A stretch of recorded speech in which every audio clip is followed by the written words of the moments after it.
এবং সুপ্রিম কোর্টের একজন লয়ার এফআইআর করেছেন। ওটা কলকাতা নয়, বিনীত গোয়েল নেই, মনোজ মালব্যও নেই। ব্যবস্থা হবে এবং আমি আশা করি দিল্লি পুলিশ এই অর্বাচীনদের বিরুদ্ধে যথোপযুক্ত ব্যবস্থা গ্রহণ করবে। সাংবিধানিক পদে যারা আছেন তাদেরকে এভাবে অপমান প্রতিনিয়ত, এটা কি তৃণমূলের ডিএনএ তে রয়েছে? তৃণমূলের ডিএমএ আছে। তৃণমূল কোনো দল নয়, কিছু উচ্ছৃঙ্খল তোলাবাজদের একটা জঙ্গি সংগঠন। অভিষেক বন্দ্যোপাধ্যায় আজকে কিভাবে গেলেন? অভিষেক বন্দ্যোপাধ্যায় কোন ভূমিকায় গেলেন আমি বলতে পারবো না। ওরা সাংসদ চেয়েছে, প্রধানমন্ত্রী 10 জনকে অ্যালাউ করেছেন তার অফিস। 10 জন কে যাবেন সেটা তো মালিক ঠিক করবে, আর মালিক কখনো উত্তরসূরি বা পরিবারের লোককে বাদ দিয়ে যেতে পারেন না। এই পরিবারের লোক থাকবে, স্বাভাবিক।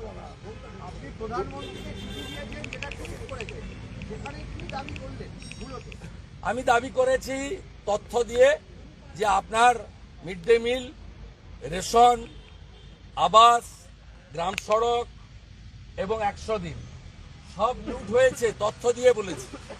আপনার সরকারের কেন্দ্রের পাঠানো দপ্তরগুলো তদন্ত করে রিপোর্ট দিয়েছে। এবারে আপনি যাতে ব্যবস্থা গ্রহণ হয় দেখুন। পশ্চিমবাংলার মানুষ আর অপেক্ষা করতে রাজি নয়। তারা কেন্দ্রীয় তদন্তকারী সংস্থারা গতি বাড়িয়ে যারা ট্যাক্স পেয়ারদের টাকা চুরি করেছে সেই তোলামুলিদের জেলে দেখুন। অমিতাভ স্বামী তিনি বার কাউন্সিলকে চিঠি দিয়েছেন যে তাকে সিআইডি প্রেসার ক্রিয়েট করছে। ভয়ঙ্কর ভয়ঙ্কর। আমার পিছনে 2.5 বছর লেগেছিল, 3 বছর। কদিন আগেও আমার এক পরিচিত ছেলেকে ডেকে এই সিআইডি লোক, আপনারা অপেক্ষা করে রাখুন, রাজশেখরনকে বলছি, শুনে রাখুন, আপনাকেও আমি ওই ছেলেটাকে নিয়ে ভবানী ভবনে আসছি। কবে আসছে আপনাকে বলে আসবো। আপনি একটা ছেলেকে ডেকে আমার বিরুদ্ধে লোক তমলুকে বলেছে 1 কোটি টাকা দেব, শুভেন্দু অধিকারীর বিরুদ্ধে একটা ফলস স্টেটমেন্ট করে। কিন্তু বিচারপতি স্বামীকে যেভাবে হ্যারাস একইভাবে করছে, সব ফলস। আমি এই রাজ্যের প্রধান বিচারপতিকে বলছি, তিনি দয়া করে জাজেদের বাঁচান, জাজেদের পরিবারকে বাঁচান। Mister Bindal, mister Kaushik Chandra, mister Rajshekhar Manta, mister Abhijit Ganguly, madam Amrita Sinha, এই রেসপেক্টেড জাজদের উপরে গত কয়েক বছর ধরে মমতা এবং তার গুন্ডারা যেভাবে আক্রমণ করছে, পুলিশ যেভাবে নিষ্ক্রিয় ভূমিকা নিয়েছে, বিচারপতির বাড়িতে পোস্টার পড়ার পরেও একজনও গ্রেপ্তার হয় না। এই জুডিশিয়ারি যদি খতম হয়ে যায়, গণতন্ত্রের এবং মানুষের আশার শেষ জায়গাটা যদি চলে যায়, মানুষ যাবে কোথায়? আমরা ছাড়বো না। We raise our voice. এবং আমি অনারেবল চিফ জাস্টিস তার যে অ্যাডমিনিস্ট্রেটিভ ক্যাপাসিটি আছে তাতে ইন্টারফেয়ার করার জন্য আমি সোমবার দিনই মাননীয় প্রধান বিচারপতি কলকাতা হাইকোর্ট তার অফিসে as a leader of opposition আমি তথ্য, ডাটা, ছবি দিয়ে বিচারপতিদের এবং তার পরিবারকে রক্ষা করার জন্য উনি তার অ্যাডমিনিস্ট্রেটিভ ক্যাপাসিটিকে এক্সারসাইজ করুক, এই অনুরোধ এবং আবেদন নিয়ে পত্র লিখব কলকাতা হাইকোর্টের মহামান্য সম্মানীয় প্রধান বিচারপতি। কল্যাণ ব্যানার্জির পাশে আবার অধীর চৌধুরী।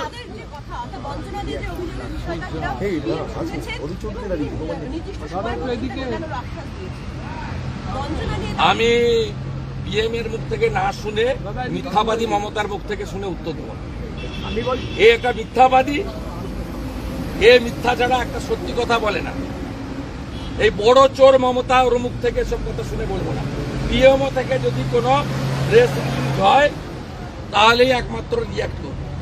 আপনি জেনে রাখুন, চোরেরা জেলে না গেলে 1 টাকাও পাবেন না, 1 টাকাও পাবেন না, 1 টাকাও পাবেন না, 1 টাকাও পাবেন না।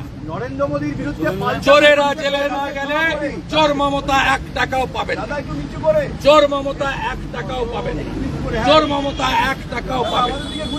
বলছি প্রধানমন্ত্রীর বিরুদ্ধে নরেন্দ্র মোদীর বিরুদ্ধে নরেন্দ্র মোদীর বিরুদ্ধে পাল্টা মুখ খাড়িয়ে কি বলবেন? কিছু বলবো না, জনগণই বলে দেবে। দেশের প্রধানমন্ত্রী কেমন হওয়া উচিত জনগণই বলে দেবে।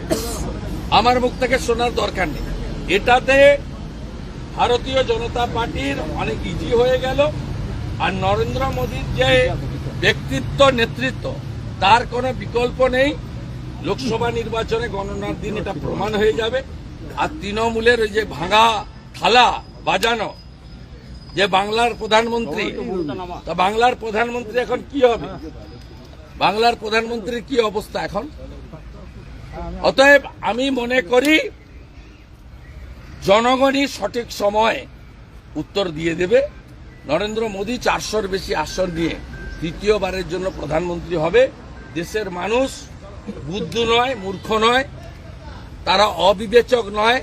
তারা আমাদের দেশকে গাজা ভূখণ্ড, আফগানিস্তান, ইউক্রেন হতে দেবেন। মমতা বন্দ্যোপাধ্যায় মল্লিকার্জুন খাড়গের নাম প্রপোজ করাকে কিভাবে দেখছেন শুভেন্দুদা? হবে, বহু 2 নম্বরই আছে।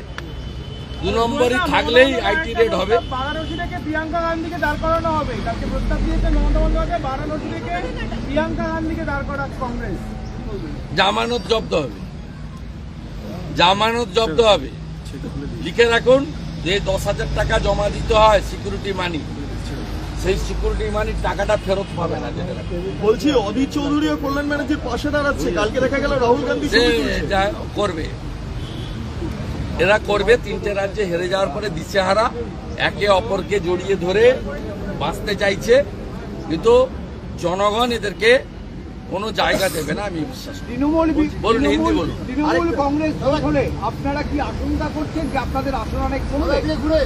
তৃণমূল এবং কংগ্রেসের মধ্যে জোট, মমতা বন্দ্যোপাধ্যায় আমরা পশ্চিমবঙ্গে আমাদের গত লোকসভা নির্বাচনে 39%-এর বেশি ভোট ছিল, সে 40%-এর কাছাকাছি। বিধানসভাতে 38.13 ছিল। বিজেপি পশ্চিমবঙ্গে এবারে 50%-র বেশি ভোট পেয়ে অধিকাংশ, মানে গরিষ্ঠ সংখ্যক আসন দখল করবে।